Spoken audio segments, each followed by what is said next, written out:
lovely that we're finally getting your own story in your own words on your own channel. But before we start, I just want to tell the viewers a little bit about me and why I'm here. Cool. So I am not a professional podcaster, so don't have high expectations.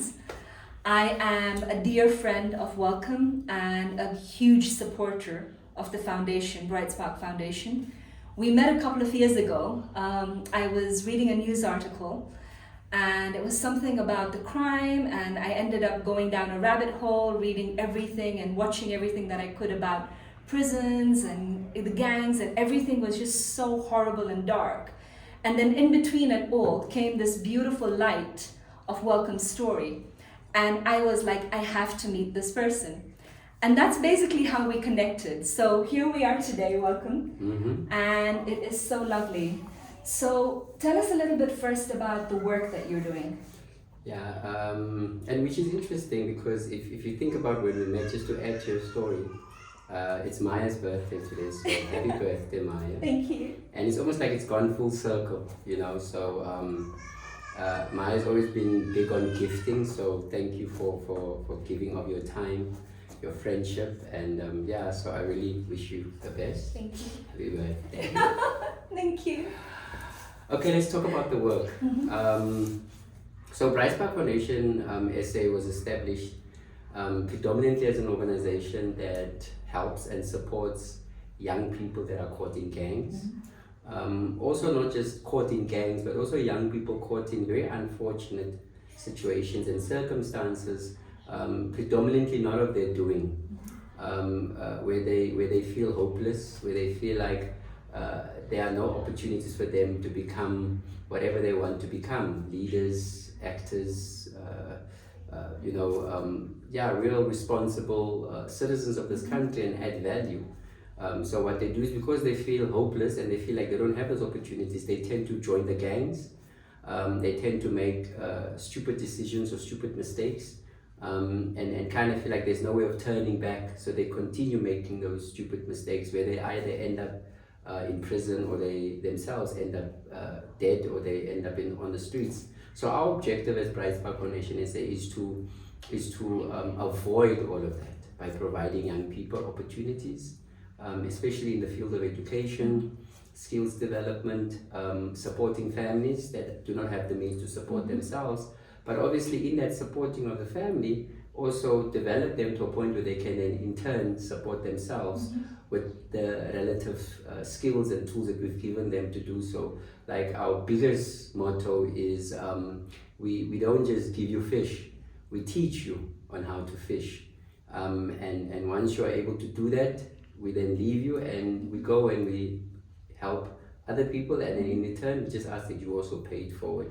So BrightSpark Foundation is specifically a youth and a community development organization that works within vulnerable and at-risk communities and youth. Okay, so obviously I do know that a lot of this came from your own experiences of having been in prison and everything. But before that, I want to go to your beginnings. You grew up in Valhalla Park. Can you just tell us a little bit about how it was growing up there? Yeah, no, I grew up in Valhalla Park. It was a very close-knit, colored community, but riddled with drugs, crime, violence. There wasn't really many opportunities. If you were a boy or a girl, or anybody growing up in Valhalla Park, there weren't really a lot of opportunities for you. So you would either choose to join the gangs, and because you're choosing to join the gangs, you'll either end up dead or end up in prison. That's the community that I come from, which is a beautiful community if you think about it. It's just that those not those good environments, those good settings, those good circumstances. But yeah, it was it's a great community to grow up in. Yeah. So what if at that point a foundation like BrightSpark Foundation had been there, working with the youth in the community? What do you think would have been different? I think for me, I can imagine, and that's a good question, because I think that if there was a person like me right now, and a foundation like BrightSpark in Valhalla Park, I think that I would have made different decisions. I think I would have made different choices. I don't even think I would have ended up in prison. So I think, I don't think I would have, because I would have seen my potential. I would have seen what I was capable of. I would have seen that, I don't have to join the gangs in order to belong somewhere. I could just, get involved and become part of more positive things. So yeah. And one of the things that you often speak about is the absent father.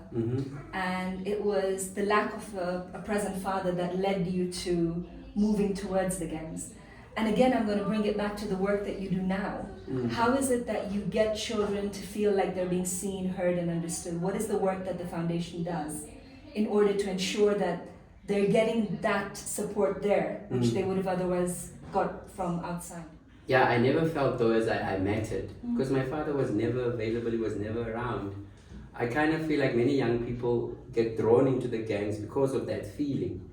So at BrightSpark Foundation, we try our utmost best to create or to recreate that sense of belonging positively, to recreate that sense of being positively by involving young people in their own development, by giving young people an opportunity of saying, it's not that they don't need their parents, but it's to say that if your mother or your father is not available, is not present, there are role models out there, mentors, people that you can look up to, that have your best interest at heart, people that will not abuse you, people that will not hurt you, people that will not take you for granted, but people that will guide you, love you, and show you which direction to take, people that will walk besides you. That is what BrightSpark Foundation is. It's an organization that allows you to really step into your own and not be deterred or sidetracked by your circumstances. And I think this is something that we've recognized, right? Because a lot of times when people are talking about gangs and everything and youth getting into gangs, they always talk about poverty and crime, at least as far as I recognize it. I don't really think people understand that there is an emotional aspect to it. And one of the things that we realized with our work is that in gangs, you're not judged. You're accepted as you are. And so how would you tell the parents who are watching, how would you tell, the educators and all the adults who want to support the youth, how can we be and how can they get this understanding of how to be more present? And that is what I always say to teachers, teaching is a calling.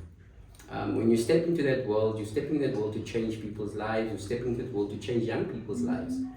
And that is why I always say to teachers that when you speak to a child, remember what you say to that child will echo until eternity.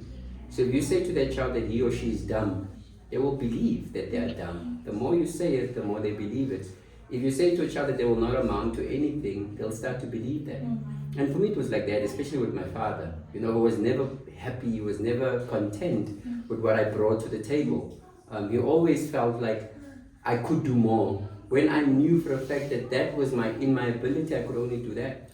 And I do see teachers pushing children into being more academically inclined. And then the ones that are creative, the ones that are open-minded, the ones that want to just sing, dance, be artistic, they are pushed to the side because they are not good in maths, they're not good in physics, they're not good in sciences. So they just get pushed to the curve. And so the question now is what happens to them? So the gangs do not judge. The gang says, come as you are. If they see a child sitting on the curb, feeling sorry for him or herself, they come and say, listen, come stand with us, come sit with us. You have value. And that child then moves from that position and joins the gangs, and at the end of the day, that child becomes a problem for everyone. So that love, validation, security, that feeling of not being heard, seen that they did not get at school, they get it in the gangs, and then they go back to the very same school and they burn that school down because it wasn't a safe place. So yeah, that's the challenge that we have with many of our kids. And I think that's the thing, right? They say that the child who doesn't get the warmth of the village will burn the village down to feel the warmth. And obviously we are going to be adding a lot more resources because you want to do parent talks, you're going to be giving parent resources. But I want to bring you back to when you were younger. When was the first pull towards the gangs? What happened? Can you explain that? I think for me it was that moment when I used to attend high school, and I was quite a very smart educated, straight A student, had a blazer. I was part of the SRC. I had a chess club. I was quite active at school. But I remember going home to my community and I wasn't really welcomed. My community or the people or the gangs in my community did not see education as a form of liberation. In fact, they saw education as a form of oppression. So yes, they made fun of me. They called me a nerd. They called me mommy's boy. They teased me a lot. And I was bullied. It's like you don't belong in that community at all because you are dressed in this blazer, you are at a school, you are smart, you are respected, you are revered. And so in that community, the boys normally teased me, they normally called me names. And I felt like I was just, just being kicked to the curb. And that is at that moment that gangs approached me, where this gang leader said, listen, I see potential in you. I see that you need to belong somewhere. There was no judgment. It was a complete welcoming. It was a complete, listen, we have what you want. Come and sit with us, come and stand with us. And it's at that moment that I felt like, wow, this is my space. This is where I actually belong. And that's how I joined the gangs. And I think this is something that we also need to understand. Like, people just think bullying is bullying, but they don't understand that a lot of times then it feeds the frustrations, it feeds the anger that then later on turns into violence. Exactly. Because sometimes you might have somebody who seems so meek, and then suddenly the next thing you know, they're hurting people. Because they haven't been getting that support that they need. And I know that with the foundation, that's another part of the work that we do, really addressing bullying and understanding its causes as well. But how did tell us about the first time, like how did the gangs approach you? What was the whole circumstance there? The circumstance, like I said, it was, when you know that you don't belong somewhere, it's written on your face. And gangs are very intuitive. They know the environment very well. They are very much in tune with their space. And if a child walks in the streets and they can see that this child has a sense of wanting to belong, and they approach you. For me it was the same situation of looking at me, seeing me, realizing that there's a lack of a father here. Because my father never came. My father was never in the space. My father was never in the environment. My father was never in the area. So it was like there was this big lack of his fatherless. So they obviously have a deep psychological understanding, which I think a lot of us tend to lack. Exactly. When it comes to supporting our youngsters. But what I'm trying to understand is the actual setting. So let's say if you were walking down the road. Would it have been like other youngsters around who are keeping an eye on you? How does the whole thing work? Like I said, it's teasing you. And then obviously the way that you will respond to the teasing will ultimately give them a standpoint. If, let's say you go home and you tell your grandmother, and that's what I did, go home, tell my grandmother comes and fight my battles. The teasing will continue because now I'm bringing my grandmother to fight my battles, which means now I'm even looked at, I'm not a man, because I cannot stand up for myself. The second part would be taunting me because of that. So I think that is where the entire recruitment process happens, like push him to such an extent, make his own community uncomfortable for him to live in, make him feel like an outcast. And once he is an outcast, then approach him with an offer. Because when you feel like you don't belong somewhere, and someone else comes and says, I can see that you are not happy here. Come this side, let me offer you something greater. You'll go. So it basically started with you kind of starting to hang around with the guys who were standing around on the streets and things like that. And then when did you actually get into the drug dealing and the drug running and everything? How did that start? Like did the drug kingpin or whatever, did he come and approach you? How was the whole situation? It was a situation of being approached. He used to say to me, don't take off your uniform, come with your school uniform, only to realize later on that school kids don't get searched by the police.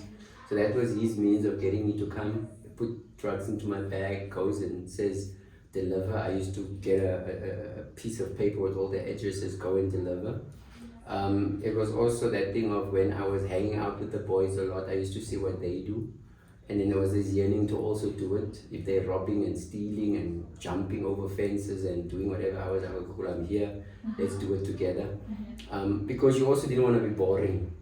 You also didn't want to be the odd one out where everybody was having this fun and you were the only one sitting there kind of like, I don't want to do this, I don't want to, you get involved. And if you don't get involved, you even get teased for not getting involved. So they call you a coward. And you don't want them to tease you. You don't want them to call you a coward.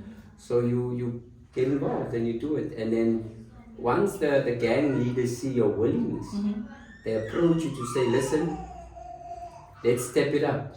Let's go into something greater than just stealing. Let's go into something greater than just delivering parcels.